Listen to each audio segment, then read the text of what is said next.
My name is Dennis Tesolat. I am the General Secretary of the General Union. I've worked here as staff pretty much part-time or full-time for the last 25 plus years. General Union in Osaka. General Union, but we have members all across the country now.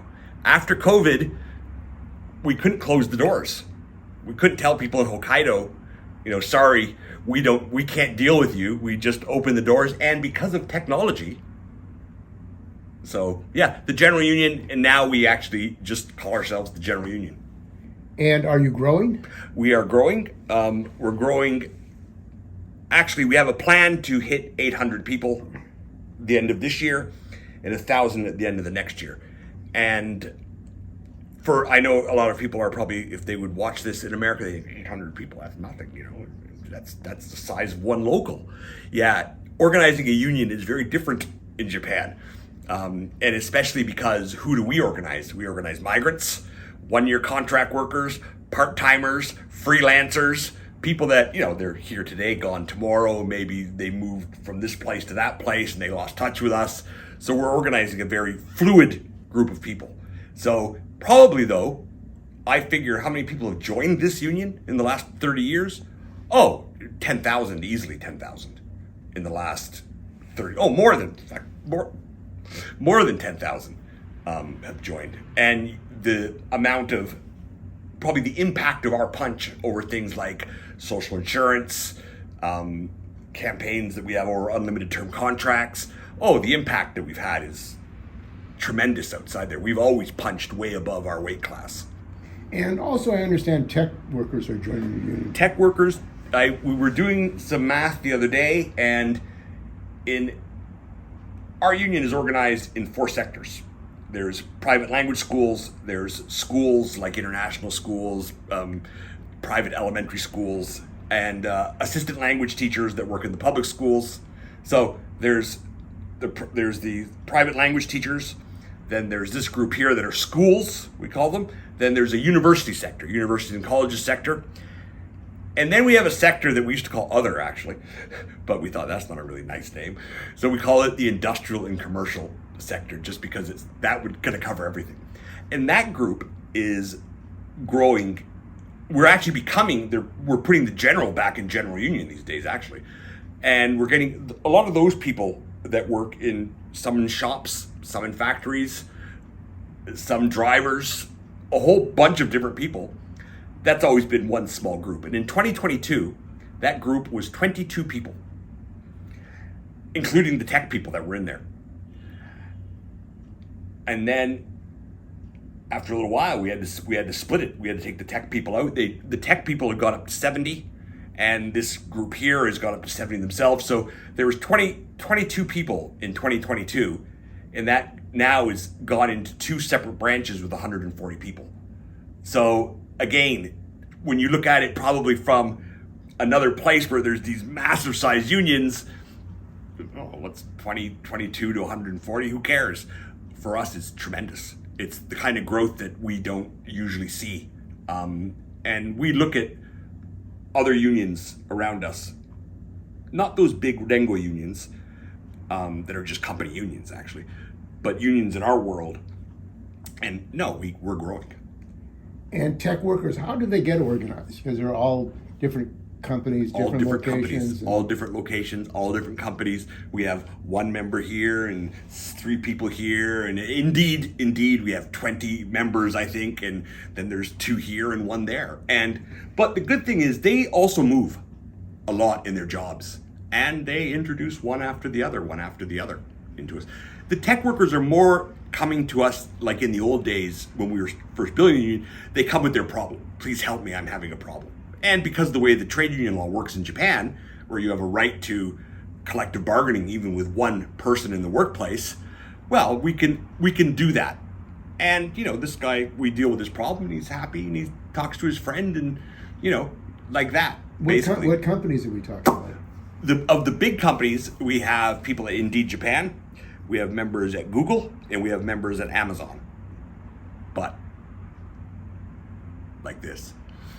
Indeed, it's 20 people, so it's not a bad group. It's a good start. And we started a organizing training actually in the union. So we have two types of organizing. One is called individual organizing training. Not a very exciting name, I know.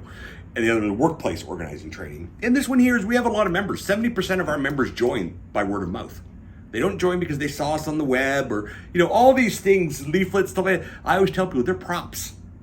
You got to talk to people to get them in the union. You got to say, Bob, do you want to join the union?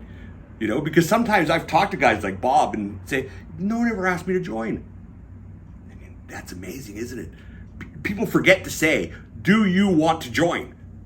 So we've set up the training for individuals, people that just want to learn just how to talk to people. Just what they are allowed to say, what they can't say, where they should say these things, what protections does the law give them, and stuff like that. And a small group have taken it now, 40 people maybe. But from this group here, there's people who've left this group and they've joined the workplace organizing training with 3 or 4 of their colleagues. And at 2 workplaces now that we didn't have a union at, now we have a union at. So it's working. It's working. We're putting out a lot of stuff lately. The woman that Chris before actually just set up, we realized we were asking people to be leaders in the union, but a lot of people said, yeah, but what do you want me to do? What does it mean to be a leader in the union? So we thought, yeah, that's right. We've never sort of written this down anywhere. So we organized a time that people could come to learn about if they wish to be active in their own branch. Not in the union central, but their own branch. 60 people signed up to come and they came and they learned about it. And now I see more people raising their hand because we're having branch elections soon, the annual general meetings. A lot more people are raising their hand to do it, to take a small role, we're saying. Take a small role, And the United Electrical Workers is a democratic union. The government and the employers, right-wingers, tried to crush it, right-wing bureaucrats in the 50s. That union, what kind of structure do you have in relationship to that union, United Electrical Workers? We pride ourselves actually on being a democratic union as one of our main strengths. All of our officials, our paid officials, are all elected year by year. There are some paid officials, probably 2 or 3 or 4 that are we need help. So if you're going to give us your time, we're going to pay you to do that work. But the chair, the vice chairs, the general secretary, and the treasurer are all elected by the members once a year, and they're the ones who get a salary actually. So yeah, we have a very good process that way. The bad thing is, I'll tell you this, I'll let you. Let me get my jacket. Yeah. Yeah. Put this right on. Okay. Oh, my jacket is right. You're sitting on it. Oh. Here. Okay.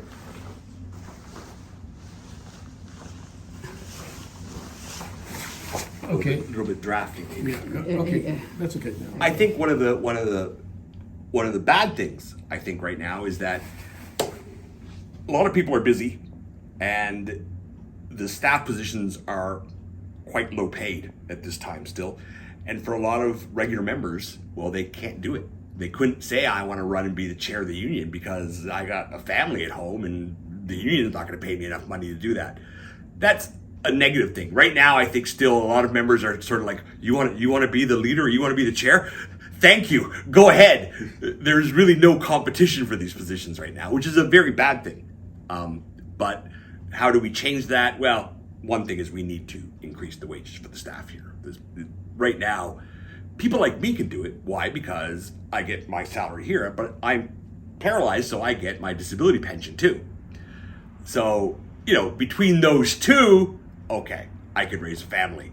But if it was just this, just the union salary, I couldn't raise my family of 4 just on it. So it prevents people saying, I'd love to do it. I want to do it. I'll challenge the person doing it now to take the position. We're not seeing that yet. But that part's coming, I think. I think that part will naturally come little by little bit. And the Japanese government is the Liberal Democratic Party. The Liberal Democratic Party has been in power for some time. There is no Labor Party in Japan. the union, the main union, Rengo, supports the Liberal Democratic Party. And that party, like the Democrats and Republicans, is for military, is for U.S. collaboration with the U.S. military. And yet workers in Japan have not had a raise for a large number of workers. In fact, tourists come here because of the low cost of income. That must be creating a real problem in among the working class here. It's going to create a massive problem. The LDP has been very clever for these 60, 70 years. I think that often we use terms, conservative, liberal, things like this.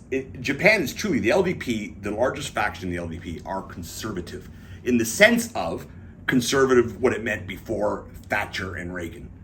They realized that capitalism is here and they want to manage it very well, but they want to manage society at the same time. So things like social programs, things like that, they've not really been big attacks on those, because I think the government worries that there's a cohesion right now and there's no big social movements, but the second you start an attack, then you may see something. And right now, going into on the pay issue especially, so the newspapers shout right now that 6% pay increase here, 7% pay increase here. Yeah, amongst the big company unions, and only those who have regular employees, right? The lifetime employees that they used to exist. Well, that number is getting smaller. 40% of the economy now is already being basically casualized. These people aren't getting pay increases. So the government's goal of trying to always have that social cohesion, they're going to lose the game on this. And will they do something? The Japanese government shouts to companies, you gotta raise these wages. So they are conservative in the sense that they need to manage capitalism and they need to manage society. And that's why there's not been, since the 1970s, no big social explosions. And a lot of people think, that's Japan. People are nice and quiet. They're respectful. They're not people to have these big battles. But that's bullshit. Because right after the war, the boom amongst the trade unions, of radical trade unions that fought all the way into the late 1960s until they were truly crushed by the government. And then you get the 70s where the propaganda from the government was, hey, we're all doing well. Things are booming. Everyone's on the track to become middle class. And people accepted that, I think. Because, well, I'm getting something out of it, so I'll do it. But that's changed now. So now, even though the newspapers shout about these pay increases, the only thing that's going up is nominal wages in Japan. Real wages have been falling for I can't remember now how many months in a row. We're getting into 30, I think, very soon. Oh, there was 2 increases in November and December of 0.4 in the real wage. But that's meaningless after 30 years of it not going up. So there is a class of workers in Japan who are going to get increases. But it's just going to create that wealth disparity, which Japan really has managed to keep balanced. It's going to do this, and then there's going to be an explosion. And are there any political movements in Japan against what capitalism is doing to the working class? Yeah, right now I would say no. You had the Socialist Party of Japan, which for a long time was the second largest party, was always the main opposition party, backed by trade unions. And after the 90s, they took the thing that a lot of sort of left-wing parties did. They said, oh, let's pretend we're not really left-wing anymore, because that's the way we're going to win, this third way, this Blairism. Well, a very simple thing. They changed their name from the Socialist Party to the Social Democratic Party, and immediately they just lost seats like crazy, because people thought, well, if you're going to be like that, we'll just vote for the real thing. The LDP is already there. Why do we got to vote for a fake LDP? The Communist Party has, oddly enough, now does better than the Social Democratic Party. Social Democratic Party now has 2 seats in the upper house, 1 seat in the lower house. The Communist Party amongst them, between 2 houses, have 15 or 16 Diet members. So are they a radical party? No, they're not. They're not a radical party. But they're one of the few communist parties in the world that said, we're not going to change our name. The Italian Communist Party changed their name. A massive, one of the strongest Western communist parties that were around at the time said, let's change our name and become the Democratic Party of the Left. Where are they now? Well, they left, basically. The Japanese Communist Party has maintained their name. The bad thing is they have worked with sort of the Constitutional Democratic Party, the Democratic Party of the People a little bit, cooperated in a bad way. An anti-LDP front is what they were trying to create. But people looked at it and thought, oh, but you're just trying to win. You're not really offering something better. You just figure that if you can get your guys together, you'll have more seats than these guys, and then you'll be the government that does nothing for us. So people don't buy. People are smart. People are smart, and they don't buy bullshit. So there's no labor party. There's no mass working class party. What are the possibilities of that in Japan? At this right now, I don't see it, but I don't know what's going to unfold over the next year or two. I think there's going to be a change. Right now, you have the LDP. You have another sort of populist right-wing group called Ishin, or the Japan. I can't remember the name in English. The Restoration Party or something like that. Ishin no Kai, and a fairly right-wing group who's done very well. Even in Osaka, they're the government in Osaka. They won every seat in parliament from Osaka. They're a right-wing populist group similar to Trump, except very interestingly, they're playing the difference in they are the ones demanding free schools up to university. But they're a very right-wing group. And you wonder, why is this? Well, it's the populism. It's trying to, you see it in Hungary, right? Where they're increasing the social services, and then they're saying, and we can keep doing this unless all these people are coming from outside of the country, and then we can't do it for you anymore. And they're using it like a battering ram against immigrants in Hungary. So in Japan right now, I don't see I see that populism is popular, because this Ishin no Kai came out of nowhere. What about Reiwa? Yeah, Reiwa Shinsengumi. Well, they have a couple of seats. They've not. I was really excited when they first came around. Now, I think the thing with Reiwa is they don't know. They don't really. They're progressives. Are they socialists? No. Are they progressives? Yeah, they're progressive. They're into identity politics. They're for transgender rights, which is very important. They're for immigrant rights, which is all very important. But in terms of an economic program, which, let's face it, that's what people want to hear. Nah, not really. Not really. They want to improve social programs. And the rise of fascism, Trump, fascist parties around the world are growing. What do people in Japan think about that? And the threat of Trump today, it was announced that there are going to be 25% tariffs going on against Japanese automobiles. There are over 1 million automobiles exported from Japan to the United States. This is going to have a big effect in Japan. What is the response, and what should be the response for working people and labor in Japan? It's interesting is that I don't hear a whole lot of rumbling at this point, because one thing is I think people are still wondering, is he really going to do it? He did it to Canada. He did it for one day, and then he took the tariffs back off again. So I think it's not hit yet. I think people are still thinking, he's just doing it to negotiate with us. He's going to squeeze us for a better deal, and then we're going to get rid of these crazy tariffs. And I think people feel like that right now. So it's not like Canada where people are frightened about what's going to happen. We're far away over here, right? He doesn't say yet that he wants to take over Japan. That's but right. He may take over Okinawa. Yeah, well, you never know unless he actually closes the bases to save the money. So yeah, there's a different feeling here because there's no kind of direct threat.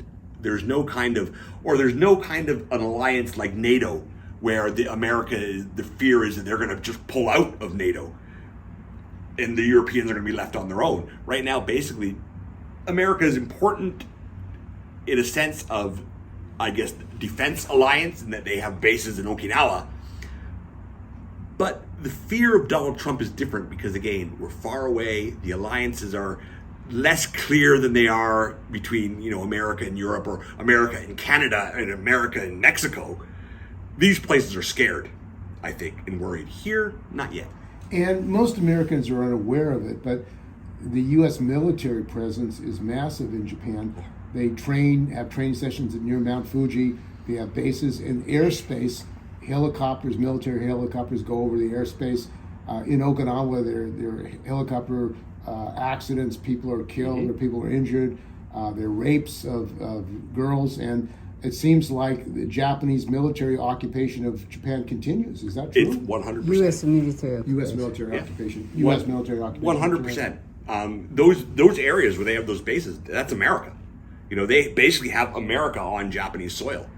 And I think there's people that still. I think there's two groups of people in Japan. One that says, well, I guess they're here and they're a big army and it's sort of safe. But there's a lot of people in Japan also that believe having them here, that makes us a target. We don't want to make a target. We don't want your enemy to end up being our enemy and then doing something to us. And that's a group in Japan. Is it a growing group? I'd say that. Sadly, I would say that even though the peace movement in Japan is still very strong, I think it's getting smaller. I think people are less worried about war because, well, let's face it, for 75 years there's been no war. So people are thinking, okay, bad things aren't going to happen. But the peace movement in Japan is very strong. There's protests in Okinawa all the time. From people from our world of unions, they go to Okinawa every year for the protests.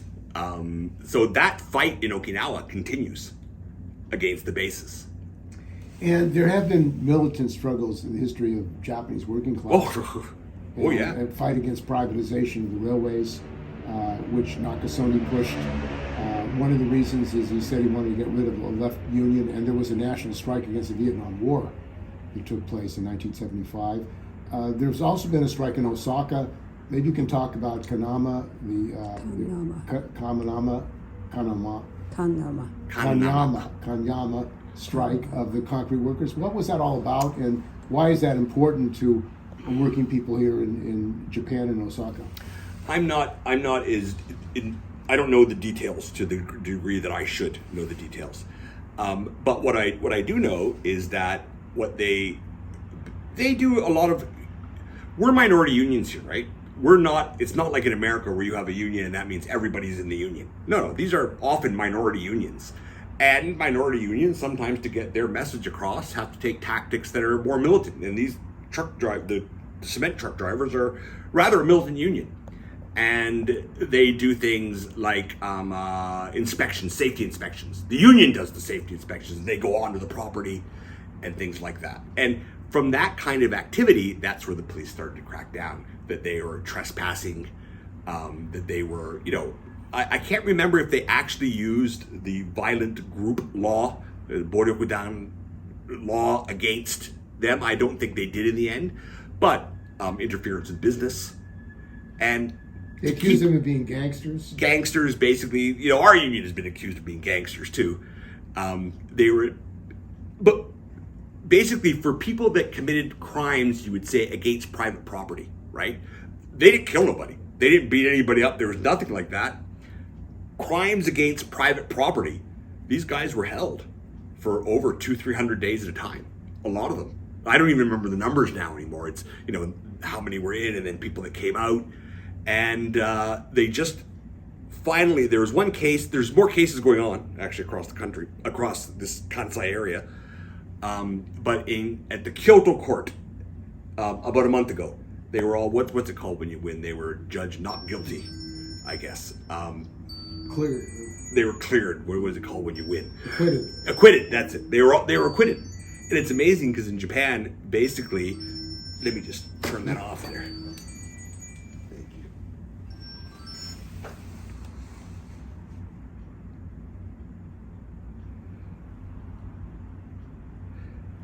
They were acquitted. And interesting, in Japan, prosecutors prosecute cases that they know they're going to win in Japan. And you keep your rate up high. And so over 99% of cases are people that are prosecuted lose and they end up going to jail or whatever the punishment is. And they won. They beat that, those charges against them. And it was rather amazing because everyone thought they're going to lose. Of course they're going to lose. 99% of the cases are lost or lost in the sense of the people being prosecuted. So it was rather amazing. I don't know what the judgment was. Again, sometimes it is complicated. My reading skills are limited, but we are putting together something right now explaining what happened. So, and that'll go out in English very soon. But this is a radical union in a part of the Japanese economy that's very important. Construction is really important in Japan, and it truly was done. You can't put people in jail for over 200 days without there being the government saying that's what we want you to do. So there was weekly pickets in front of the police headquarters. There's a picket every year on New Year's Day at the police headquarters. So it was quite a fight.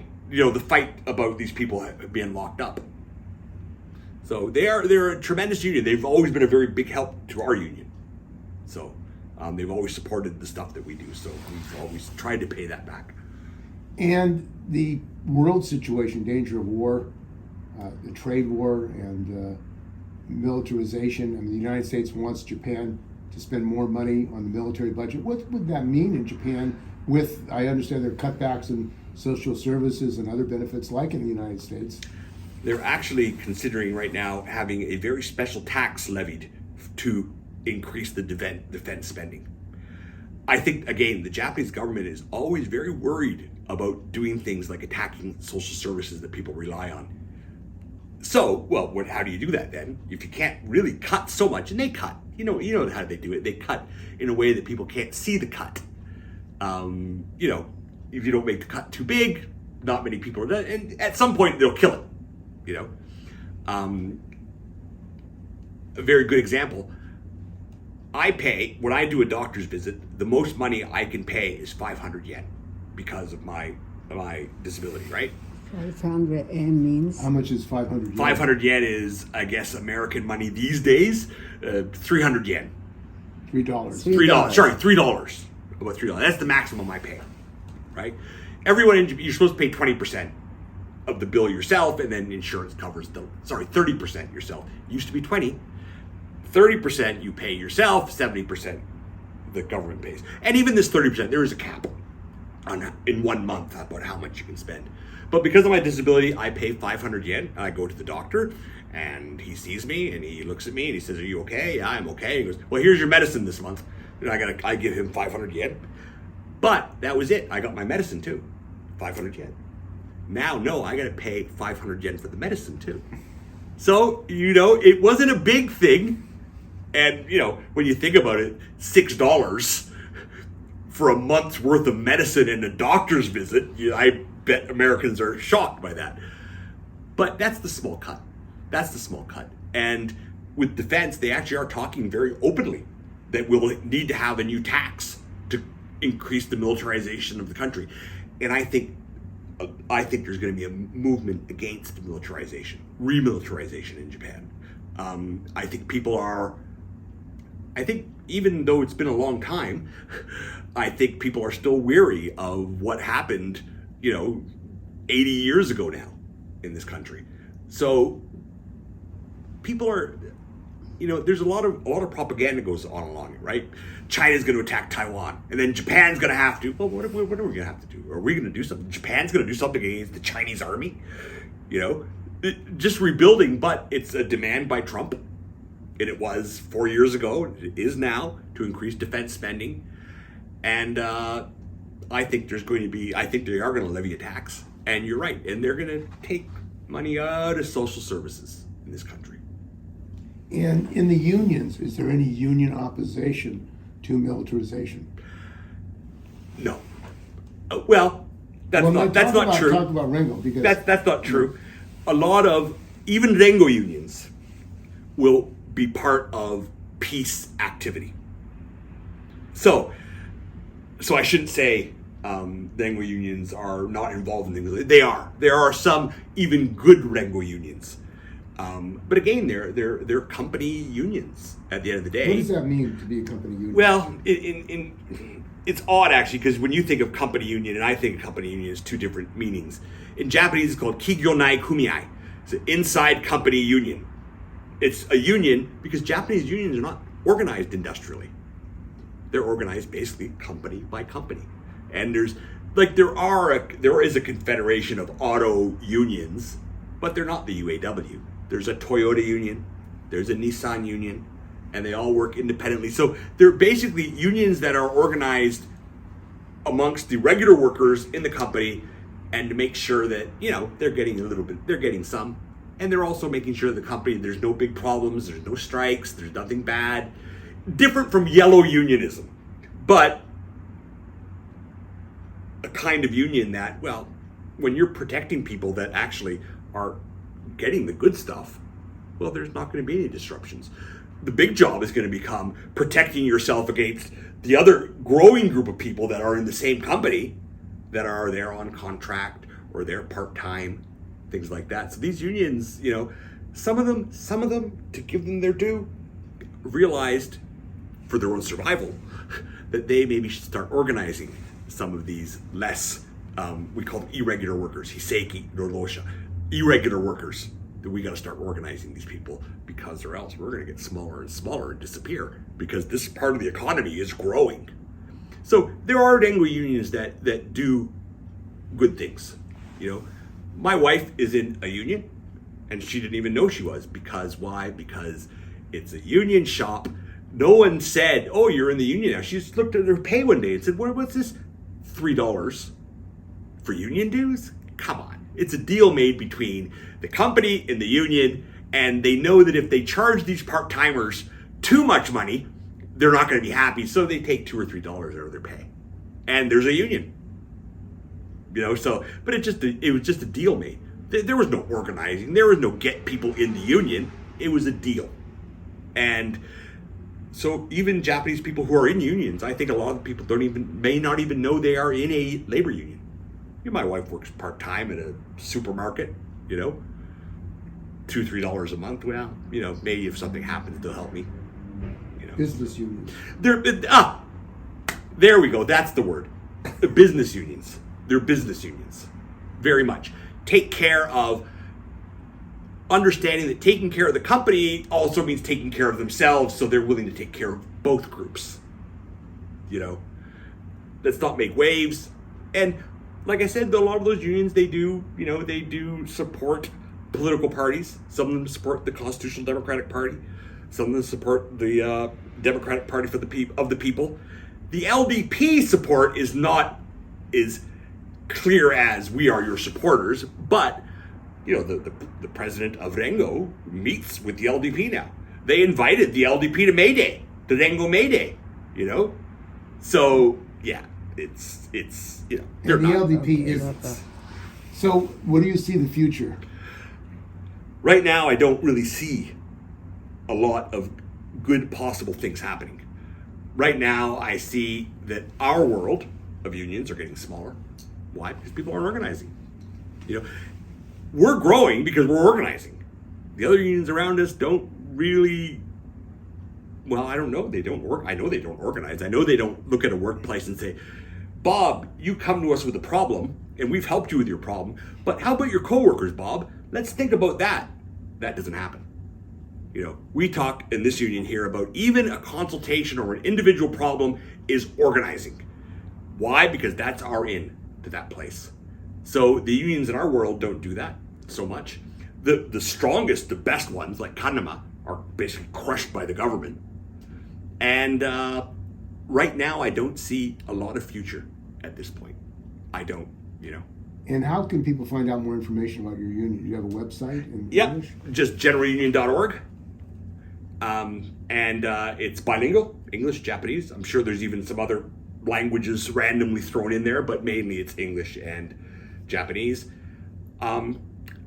People, I'm the one who gets we run consultations for people that aren't in the union, right? And they go through our website and they tell us their woes and their problems, and I'm the one who answers back. And 3-4 a day, just from people that randomly that need help, they have a question. And then probably we see applications. Our union, if we organize 10 people today, in a year from now, that's going to be 3 people. We have to organize. We cannot say, "Oh, we got 800 members." If we breathe, if we rest will be smaller. We can go up or we can go down. We will never have the luxury of saying, oh, good job, everybody. Let's hold on for a little while. We don't have that luxury. We have to constantly organize because we organize fluid workers, contractors, part-timers, freelancers, people that actually should be employees, but they're not employees. They're called independent contractors. You know, that's who we deal with. That's the type of people that we organize in this union. And 90% is migrant. So yeah, the fluidity, people coming in and out. And migrant rights, of course, are an important issue. A very important issue, especially now with the increase of migrants coming to Japan. I said it before, but the Japanese government does not want immigrants. They want foreign workers to come and work because they need them to work because someone's got to do the jobs that are not being done right now, and then they want them to leave. They don't want them to integrate into society. There's no, there's people coming from all over the world. Let's try to integrate these people into our society. No, because the right wing of the LDP, that's not just conservative, but is actually a little bit, they are radical conservatives, I would call them. They would fight back against the LDP if the LDP said, let's have an immigration program. Let's bring these people into our society. No, can't do that. So we call it a foreign workers program. It used to be trainees. They used to have trainees coming from all over the world. They just came to work for peanuts is what they came over to work for. Now the government's realizing, can't do that. It's looking bad. Let's have these 5-year or 3-year plans for immigrants. So yeah, migrant rights are going to become more important in this country as the number of migrants increase and people basically are being shut out of working, paying taxes actually, paying into the pension system, of course, but being shut out of society completely. So there is going to be a growing movement amongst these workers, I think. And I'm seeing a little bit more. We used to have a bunch of Brazilian workers in the union. They left after the Lehman shock. Japanese government said, hey, if you guys want to go back, we'll pay you as long as you promise never to come back again. Japanese government paying people to get out of the country, So that membership we sort of lost. I'm starting to get more calls from workers that are foreign workers that are working in, what I said, our other sector. It's coming. It comes in trickles, We don't get 30 at a time. We get 1 at a time. And 1, we get maybe 2, maybe 3. So that's how you organize completely fluid workers who are here today, gone tomorrow. A lot of our members just stop paying dues because they're not here anymore. And you finally get a hold of them a year later and they say, oh, I left, I didn't tell you. We've been calling you, That's our union.